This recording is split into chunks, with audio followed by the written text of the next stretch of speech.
Selamat datang di channel One Star. Kali ini Mimin akan melanjutkan membahas manhwa Return of the Flower Mountain part ke-6. Nah, sebelum lanjut ke videonya, alangkah baiknya kalian klik tombol subscribe terlebih dahulu di bawah dan jadilah salah satu orang yang membantu Mimin mencapai 10.000 sub di akhir bulan ini. Terima kasih, lalu intro.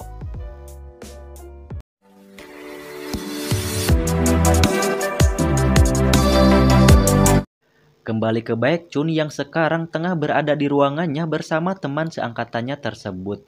Mereka pun membicarakan perihal berbagai perubahan sekte yang bisa dibilang sangat drastis. Lalu Baekchun yang dulunya menjadi harapan terbesar untuk membangkitkan sekte Gunung Berbunga pun sekarang merasa tersisihkan oleh kehadiran si Chumyung. Akan tetapi dirinya bukanlah seseorang yang gegabah. Sekarang ia pun memutuskan untuk mencari tahu alasan dibalik setiap apa yang terjadi. Untuk itulah Baekchun pun memanggil Yeonjung ke ruangannya itu, agar dirinya bisa memecahkan rasa keingintahuan yang berada di benaknya tersebut. Lalu Shin pun berpindah ke saat sebelumnya, di mana si Yeonjun melaporkan perihal pemanggilannya terlebih dahulu pada si Chumyung. Akan tetapi si Chumyung terlihat biasa saja, seakan tak peduli, dan itu pastinya membuat si Yeonjung merasa cemas sebab ia tak diberi arahan atau apapun oleh si Chumyung. Dirinya pun merasa mengkhianati si Chumyung, namun di sisi lain ia tak bisa mengabaikan panggilan dari seniornya tersebut.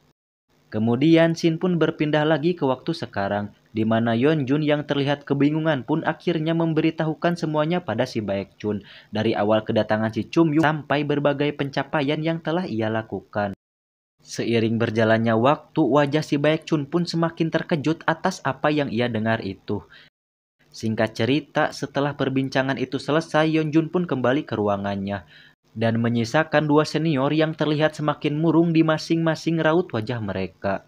Oh iya teman-teman, agar lebih mudah kita panggil aja si Pengsu untuk murid yang berseragam hitam di sana. Akhirnya Baekchun pun mengerti alasan kenapa para tetua memperlakukan si Chumyung secara istimewa.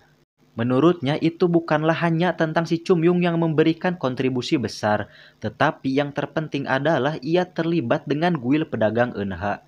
Jadi pengaruh si Chumyung akan terus bertambah seiring uang yang dihasilkan oleh sekte Gunung Berbunga berkat jasanya tersebut. Namun Pengsu mencekal argumen itu dengan berkata bahwa sekte Gunung Berbunga adalah sebuah sekte bela diri. Jadi tidak masuk akal bila para tetua menunjukkan perhatian kepada anak yang hanya bisa menghasilkan uang. Mendengar itu, Baekchun pun kembali percaya diri dan setuju dengan pernyataannya itu.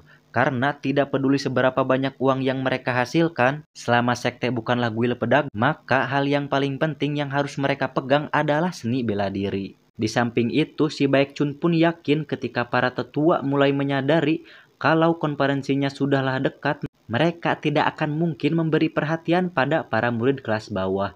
Jadi setelah itu semuanya pasti akan kembali seperti seharusnya. Kemudian Pengsu pun memberikan sebuah ide bagaimana jika mereka atau para murid kelas menengah mengabaikan latihan para murid kelas bawah. Atau bisa dibilang tidak memberikan satu saran pun teman-teman. Mendengar itu, si Baekchun pun langsung tersenyum menyeringai setuju dengan saran tersebut. Dalam pikirannya, ia pun membenarkan tidak akan cukup jika hanya mendapatkan perhatian para tetua kembali. Ia sekarang harus membeli pelajaran di mana senioritas itu penting dan sebuah alasan kenapa para murid kelas bawah harus menundukkan kepala pada keberadaan murid kelas menengah. Sebab jika dibiarkan, mereka atau para murid kelas bawah akan semakin tidak tahu diri. Lalu Shin pun berpindah ke sebuah kamar, di mana si Chumyung sudah tepar karena telah mabuk-mabukan dengan cukup banyak. Berbeda dengan Jogol dan juga Yunjong yang terlihat sangat khawatir karena hubungan murid kelas bawah dan juga kelas menengah pastinya akan menjadi sangat buruk. Untuk itulah Yeonjung pun memerintahkan Jogul agar memberitahu yang lain dari mulai besok dan seterusnya mereka atau para murid kelas bawah harus menjaga sikap karena ia merasa meski mereka semuanya hanya menyebabkan masalah yang sepele, para senior akan membesar-besarkan dan tidak akan memaafkan mereka begitu saja. Lalu Jogul pun pergi untuk menyampaikan pesan tersebut. Namun sesaat akan keluar ia pun memberikan sebuah pertanyaan. Sahyung, menurutmu siapa yang akan menang jikalau Baekchun dan Chumyung bertarung? Yeonjung pun menjawab dengan sedikit kesal. Jangan bicara yang tidak masuk akal, lakukan saja apa yang barusan kuminta tadi. Oh ya teman-teman, takutnya ada yang bingung, Min kenapa kok si Jogul memanggil si Yeonjung dengan sebutan Sahyung atau senior? Jadi gini teman-teman, sebutan Sahyung itu tidak hanya berlaku pada tingkatan kelas murid, tapi berlaku juga pada umur atau waktu kedatangan. Nah, bisa dikatakan Yeonjung ini adalah yang paling tua atau kedatangannya lebih dulu ke sekte berbunga dibanding dengan para murid kelas bawah yang lainnya. Setelah itu, Shin pun berpindah ke pemimpin sekte bersama si guru. Di sana mereka pun membicarakan kembali perihal murid kelas menengah dan juga kelas bawah. Diceritakan untuk saat sekarang keadaan para murid berbeda dengan para murid sekte Gunung Berbunga di masa lalu. Lantaran di waktu ini murid-murid kelas menengah dan bawah umurnya terlalu dekat. Contohnya si Yu Seul yang paling muda di kelas menengah pun hampir sama umurnya dengan si Yeonjung yang merupakan murid kelas bawah yang paling tua. Dan penyebab semua itu bisa terjadi adalah karena finansial sekte yang pada waktu itu masihlah sangat kurang. Jadi si pemimpin pun menerima siapa saja yang mau menjadi murid di sekte Gunung Berbunga, asalkan keluarga mereka mendukung sektenya. Atas alasan itulah menurut pemimpin sekte di waktu sekarang rivalitas antara kelas bawah dan kelas menengah tak bisa dihindarkan. Karena teman-teman pada umumnya jarak umur antara kelas bawah dan menengah adalah 10 tahun atau bahkan lebih. Kemudian si guru pun mempertanyakan solusi atas masalahnya tersebut. Si pemimpin sekte pun menjawab dalam mode bijak. Seperti itulah sifat manusia, bukan hal yang buruk bagi mereka untuk saling berseteru dari waktu ke waktu. Namun pada akhirnya pastinya semua itu akan segera berlalu. Kemudian si guru pun berkata dengan khawatir, lantaran yang ia takutkan adalah jikalau para murid sampai terlibat dalam perkelahian. Lalu si pemimpin sekte pun menjawab sambil tersenyum, mari kita percayakan pada mereka karena ia merasa bahwa Baekchun adalah seseorang yang tahu batas.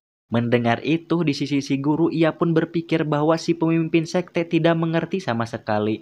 Sebab masalahnya bukanlah pada si Baekchun, tetapi tepatnya pada si Chumyung. Obrolan itu pun diakhiri dengan wajah si guru yang terlihat sangat khawatir dan merasa sesuatu yang buruk akan segera terjadi. Setelah itu, Shin pun berpindah pada si Chumyung dan yang lainnya. Terlihat para murid kelas bawah hampir semuanya tepar setelah dilatih dengan sangat keras oleh si Chumyung. Akan tetapi tiba-tiba datanglah 3 orang murid kelas menengah ke sana, di mana mereka dengan lantang berkata, siapa yang mengizinkan kalian tiduran di tempat latihan? Kami datang untuk memeriksa kalian karena khawatir, tapi ternyata kalian malah malas-malasan hanya karena tidak ada yang mengawasi. Bentakan itu pun diakhiri dengan sebuah hukuman dari para murid kelas menengah agar para murid kelas bawah membersihkan tempat tersebut dikarenakan mereka bersikap malas-malasan. Setelah itu para murid kelas menengah pun pergi.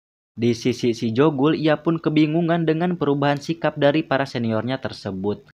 Namun perlahan ia pun mulai mengerti saat ia melihat si Chumyung yang berada di hadapannya itu. Berbeda dengan tokoh utama kita yang sedikit kurang peka lantaran malah berbicara, ada apa dengan mereka tiba-tiba seperti itu? Apakah mereka salah makan?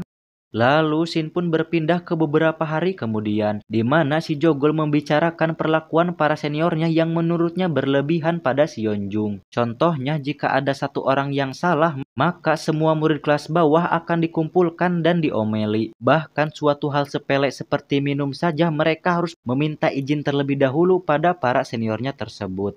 Yeonjung yang mendengar curhatan itu pun langsung berpikir dan mengerti bahwa sekarang mereka sedang dibully secara tidak langsung oleh para murid kelas menengah. Kemudian ia pun berkata pada si Chumyung, tidakkah kita harus melakukan sesuatu lantaran sudah jelas juga apa yang mereka inginkan. Intinya teman-teman di sini si Yeonjung menyarankan agar si Chumyung merubah sikapnya dan berperilaku baik atau sopan pada para seniornya itu. Akan tetapi si Chumyung yang baru saja terbangun dari tidurnya menangkap perkataan si Yeonjung ke perihal yang berbeda. Lantaran ia terus bergumam kata jelas dan juga berperilaku seperti yang mereka inginkan. Yeonjung yang menyadari ada sesuatu yang salah pun langsung panik seraya berkata bahwa ia rasa ia sedikit salah dalam pengambilan tutur kata yang tadi. Ibaratkan nasi yang sudah menjadi bubur, semuanya itu pun sudahlah terlambat. Sebab sekarang si Chumyung sudah berjalan keluar dari ruangannya itu dan memberitahu si Yeonjung bahwa ia telah menemukan solusi yang tepat untuk menyelesaikan masalahnya tersebut. Dan solusinya adalah si Chumyung akan menghajar semua murid kelas menengah hingga semuanya sekarat. Mendengar hal itu, sontak Yeonjung pun langsung kaget dan juga panik seraya berteriak dengan keras, "Tangkap dia, jangan biarkan dia kabur. Jika kita tak menangkapnya, kita semua akan mati." Para murid pun berupaya keras menangkap si Chumyung.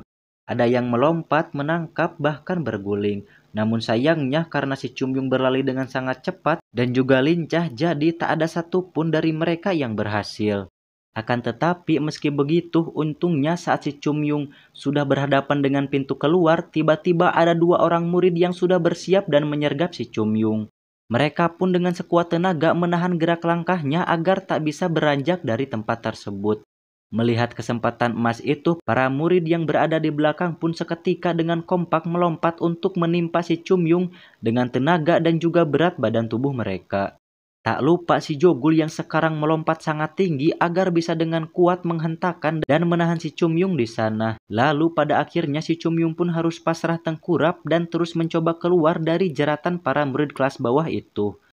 Ia pun dengan marah berkata, "Lepaskan bajingan gila, para murid kelas menengah itu, aku hanya akan menghajar mereka sekali." Jogul pun mencoba menenangkan si Chumyung dengan beralasan bahwa jika ia menghajar para seniornya, kemungkinan besar ia akan dihukum dan parahnya hukuman itu mungkin dikeluarkan dari sekte.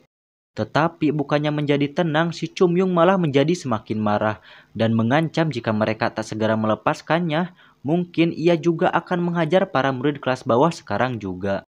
Saat situasi sudah menjadi semakin panas, tiba-tiba di belakang datanglah Yeonjun dan memohon agar si Chumyung menahan amarahnya itu. Sebab menurutnya tidak bijak jika ia menghajar para seniornya di waktu sekarang. Lantaran bukannya apa-apa, konferensi antar sekte Gunung Berbunga dan juga sekte Ujung Selatan sudahlah dekat. Jadi jika mereka terluka, ia takut nantinya mereka tak bisa mengikuti konferensi itu. Bukan hanya masalah luka fisik, ia pun memasalahkan luka harga diri jika mereka semua dihajar habis-habisan oleh si Chumyung.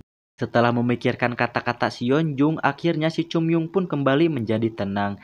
Karena mau bagaimanapun amarahnya terhadap sekte Ujung Selatan lebih besar daripada para seniornya tersebut. Akan tetapi sebelum itu ia berkata pada si Yeonjung, ia akan mengikuti semua permintaannya karena melihat kerja kerasnya itu. Tetapi bagaimana jadinya jika para senior mencari gara-gara untuk berkelahi denganku atau si Chumyung? Yeonjung pun menjawab, jika itu sampai terjadi, maka kau bisa melakukan sesuka hatimu. Scene pun diakhiri dengan senyuman menyeringai si Chumyung disertai sebuah kata, "Baiklah, mengagumkan." Oke, mungkin segitu aja dulu teman-teman. Lanjut ke part selanjutnya. Terima kasih yang udah nonton sampai akhir. Sehat selalu. Bye-bye.